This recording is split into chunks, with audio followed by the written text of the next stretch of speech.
Hi there, and good afternoon. I'm John. I'm Zen. And I'm Julie. We're with C Nation, and you are tuned in to the 50 Days of Cannabis podcast, where we examine the cannabis laws in each of the 50 states. Oh, hold on, John, you missed one. I did. The District of Columbia is also included in this. We just thought 50 days sounded a little better than 51.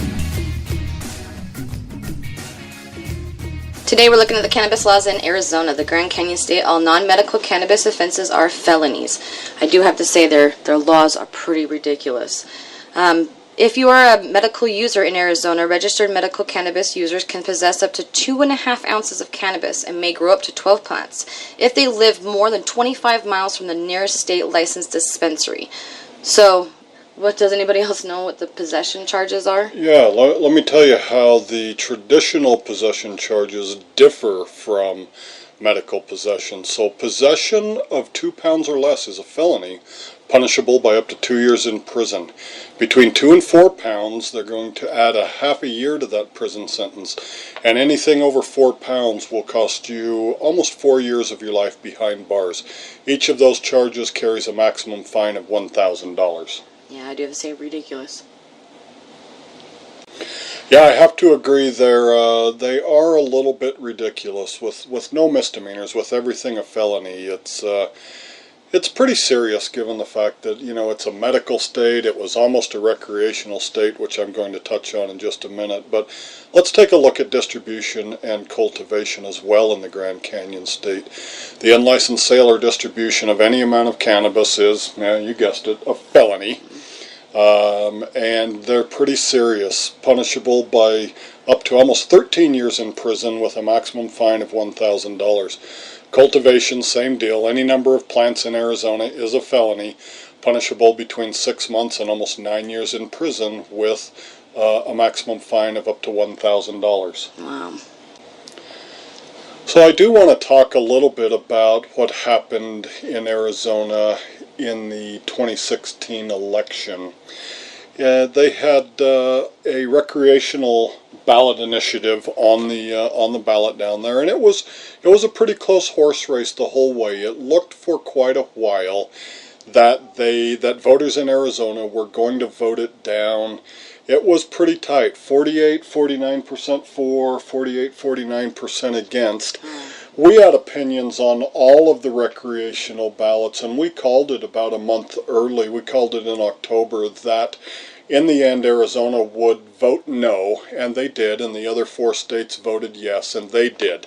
But it was interesting what happened down the wire. Nip and tuck in Arizona, like we mentioned, but here comes Sheldon Adelson from Nevada. Now, he's a billionaire. He owns the newspaper in Nevada, the big Review Journal newspaper. He owns the Venetian Resort, pretty swanky upscale resort there.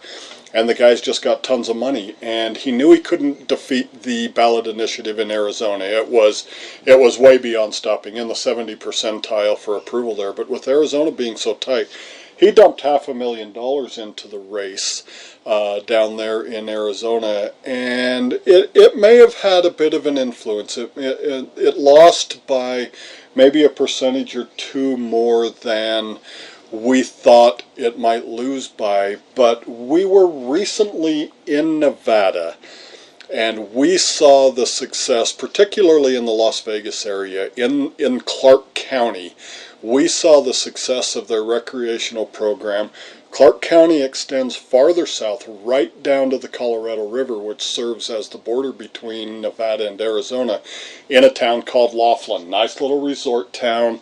And take it from me, I lived in Phoenix for the better part of 20 years. That is a real destination for people in Arizona. Clark County in particular, Las Vegas, Laughlin. It's short drives, it's even a shorter flight. And I wonder, looking at the success, I mean, you're talking about a state that made almost $1 million in tax revenue on one weekend of recreational cannabis sales. I wonder if Sheldon Adelson didn't tank Arizona on purpose, because all of those people when we were in Arizona, when we were in Las Vegas a couple of weekends ago, which was their opening weekend of recreational, we went there on July 1st and spent the weekend. We saw as many Arizona plates as anywhere, and we saw Arizona plates at the dispensaries there. We're not passing judgment or saying anybody was doing anything they shouldn't have been doing. There was plenty of Arizona traffic in Las Vegas, and I just wonder, I mean, he's a sneaky fellow who really does seem to be against recreational cannabis, but it's forced everyone who's not a medical patient in Arizona to come up to Nevada, which is what they're doing anyway.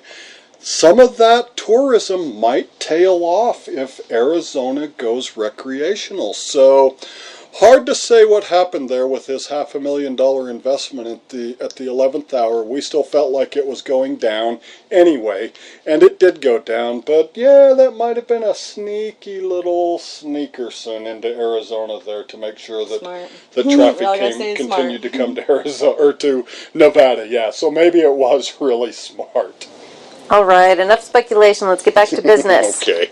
All right, regarding the school zone laws in Arizona, possession, distribution, or intent to distribute will enhance your charges by a whole degree. Wow. So let's ask regarding the intent to distribute. What does that mean so our listeners know what that means? Well, intent to distribute might mean that you have baggies on you, or the material broken up into smaller amounts, or lots of smaller amounts of cash on you, or even a scale. Okay, well, that makes sense. So, regarding the school zones, just be an adult and keep your cannabis away from school zones. Hear, hear. Yep, we don't need to be selling to our kids. Right on. Exactly.